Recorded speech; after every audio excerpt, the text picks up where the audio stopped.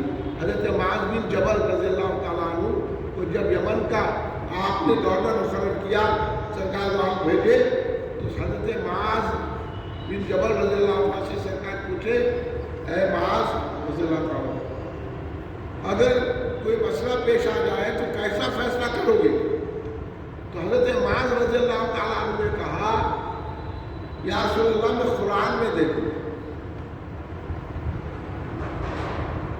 تو سرکار کیا کرے، اگر تم قرآن میں نہ پائے، تو قرآن تو قرآن میں ہر چیز قرآن میں موجود ہے، اور سرکار کے سامنے حضرت معاذ بول رہے کہ اگر سرکار بولے معاذ تجھے اگر قرآن میں نہ پائے، قرآن میں تو ہے، ہم پانا نا، اس لیے سرکار یہ نہیں بولے قرآن میں، یہ نہیں بولے اگر تم قرآن میں نہ پائے۔ بھائی بعض وقت کیا ہوتا معلوم، آپ کتابیں پڑھنے والوں سے پوچھو، کئی مرتبہ کتاب پڑھواؤ، جو زیادہ کتاب پڑھے ان سے پوچھو، یہ تجربہ آپ کو ہوتا، ہر ایک کو نہیں ہوتا، میں بولو ایک دو بتا لیں، آپ کئی بتا دیا، پھر پڑھے تو اس میں ایک نئی چیز ملتی، ارے یہ چیز بھی ہے اس میں، اسی کتاب میں ملتی، آپ کی نظر نہیں جاتی، نظر گئی بھی تو توجہ نہیں جاتی، توجہ گئی بھی تو اس وقت جو سمجھے تھے وہ انداز نہیں رہتا ہے، دوسرے سمجھنے کا انداز ہے۔ بھائی یہ معاملی کہ انسان کتاب لکھا تو اس میں یہ کیفیت ہے، اب اللہ کی کتاب تو کیسا سمجھ میں آئے گا؟ اس لیے سرکار دو عالم صلی اللہ علیہ وسلم نے حضرت معاذ کو کہا کہ اگر قرآن میں پاؤ تو کیا کریں گے؟ تو یا رسول اللہ میں حدیث سے پاک دیں۔ سرکار نے کہا حدیث میں بھی نہ پائے تو اب صحابی کو سرکار بولے، اور یہاں جو ہے انہیں کہ تو قرآن بھی سمجھ جائے گا، تیرے حدیث بھی سمجھ جائے گا، پورے بارے کو تحقیق ہو گئے، پورا معاملہ ختم ہو جائے گا۔ اب تو تمام چیزیں سمجھ گئے، حدیث کی ایک کتاب نہیں ہے، خالی سیاست کا نہیں ہے، کئی حدیث کی کتابیں پورے پڑھنی ہے، ایسی باتیں کر۔ یہاں تو بڑے بڑے پڑھے لکھے لوگ ہیں، جاننے بننے والے بولے ارے ہمیں تو کچھ بھی نہیں آتا، بولتے بڑے بڑے لوگ۔ اب یہاں تو دعویٰ ایسا ہے، قرآن بھی سمجھ گئے، احادیث بھی سمجھ گئے، اب خالی جنت میں جانا ہے، پورا سمجھ کے بیٹھے۔ یہ سب دھوکہ ہے، یہ دور میں دھوکہ زیادہ ہے، یہ علم کی حد سے کانفرنس یہ وہ سب دھوکے کے دھوکے، ڈلنے رہے خالی، اصل نہیں بتا رہے۔ بھائی کچھ نہ کو پڑھ تو عقیدہ صحیح رکھ، تو ہی عالم ہے۔ اگر بزرگوں نے جو بتا دیا اس کو تھام لیا نا، بس نہیں بس ہے، اس انداز میں چلے گا بس ہے۔ اب یہ اونٹ بھر کتابیں پڑھ تو کچھ بھی سمجھ میں نہیں آ رہا، وہ بحث کرنے کو آگے معاملی چیز آج تک سمجھ میں نہیں آ رہی، تمہارے کو فاتحہ دینا نہیں دینا، تو کیا عالم ہے آپ؟ میں بولا آپ کہتی عالم ہے، آپ کہاں سے یہ سمجھ میں نہیں آیا فاتحہ دینا نہیں دینا؟ آپ سے تو وہ فاتحہ دینے والا اچھا ہے، تو کچھ بھی نہیں جانتا، فاتحہ تو دیتا۔ اب ایسا بولے تو چڑیا ہے، عالم ایسا بول دیا، اس کے باپ کو بولتا میں کیا بولا تو کھا ہوگا، یہ لوگ یہ کہاں ہے وہ کہاں ہے، اس میں ایسا ہے وہ ایسی، ارے میاں سب چھوڑو، بڑے بڑے علماء نے جب فیصلہ کر دیا ہم نے قبول کر لیا، ہم نہیں جانتے ہیں جاننے والوں کو قبول کر لیے. تو یہ سرکار حضرت معاذ رضی اللہ تعالیٰ عنہ سے پوچھ رہے ہیں کہ اگر حدیث میں بھی نہ پاؤ تو کیا کرو گے؟ تو انہوں نے کہا یا رسول اللہ پھر میں اپنی رائے سے اجتہاد کروں. تو سرکار بھائی یہ نہیں بولے تم کیسا کر سکتے ہو، ایسی تمہاری رائے کیا، تمہارا اجتہاد کیا؟ بولے ان کا مطلب یہ تھا کہ قرآن و حدیث میں غور کر کے، قرآن و حدیث میں غور کر کے میں رائے قائم کروں گا، اجتہاد کروں گا. سرکار کے سینے ہاتھ پہ ہاتھ رکھے خوش ہوئے اور کہے کہ اللہ تو اپنے رسول کے قاصد کو یہ توفیق عطا کر. یہ ہے فقہ، تفقہ فی الدین. اس لیے تو کہا گیا اللہ جس سے بھلائی چاہتا ہے اس کو تفقہ فی الدین دیتا ہے، اس کو فقہ کی سمجھ دیتا ہے. تو جب ایسے لوگوں کو ہر ایک کو سمجھ نہیں ہوتی، ایک امام جی آ رہا اپنی گاڑی پنچر ہوگی تو اپنی نے بنا لیا، پوری گاڑی کے تو گاڑی آپ کی لاکھوں روپے دے کے خریدے سب کرے نہ، آپ کی ٹائر میں پنچر ہو گیا، آپ کو سمجھ میں نہیں آ رہا کیا کریں. ایک امام کی گاڑی خراب ہو گئی، فیل ہو گئی، اس کا کرنٹ نہیں آ رہا، آپ کو نہیں معلوم. اب ہم آ رہے ٹیکا مار کے کاروں میں درد کرنے گئے، کوئی میکینک آیا ایکسیڈنٹ کرنے میں، اس کا کرنٹ نہیں آ رہا تو کرا، آپ گاڑی لے کے چالو ہو گئے. دیکھیں آپ بات تھی معمولی بات، آپ اتنی حالت بدلے کر لیے. بھئی یہ معمولی چیزوں میں کسی ماہر کی ضرورت ہے تو پھر دین پہ چلنے کے لیے کتنی ضرورت ہے؟ قرآن سمجھنے کے لیے کسی کی ضرورت نہیں ہے کیا؟ حدیث سمجھنے کے لیے کسی کی ضرورت نہیں ہے.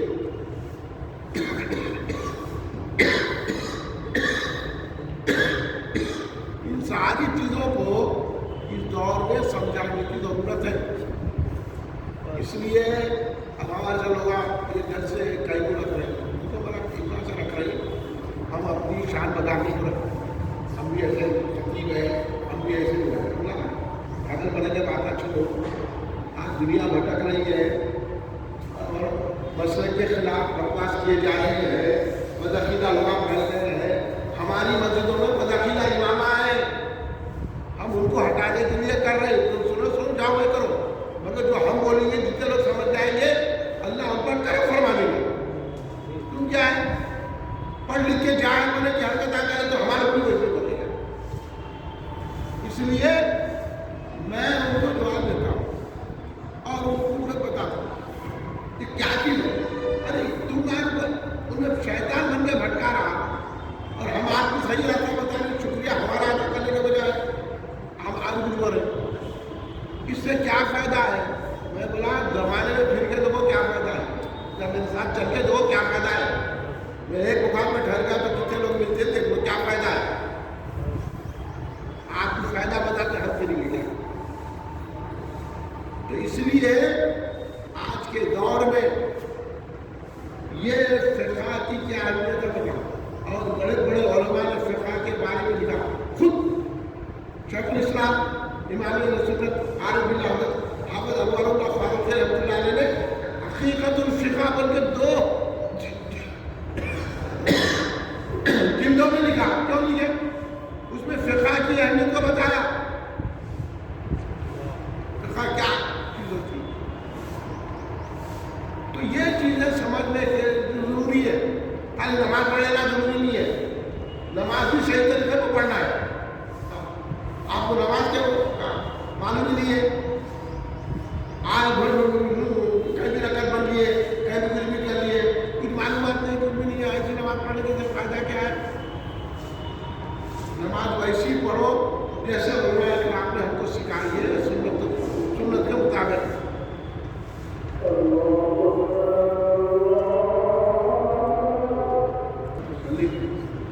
اس لیے تقلید کرنا ضروری ہے. اب آپ نماز پڑھ لیں، نماز جماعت سے نہیں پڑھنا ہے. اب جماعت میں ایک امام کی ضرورت ہے نہیں ہے،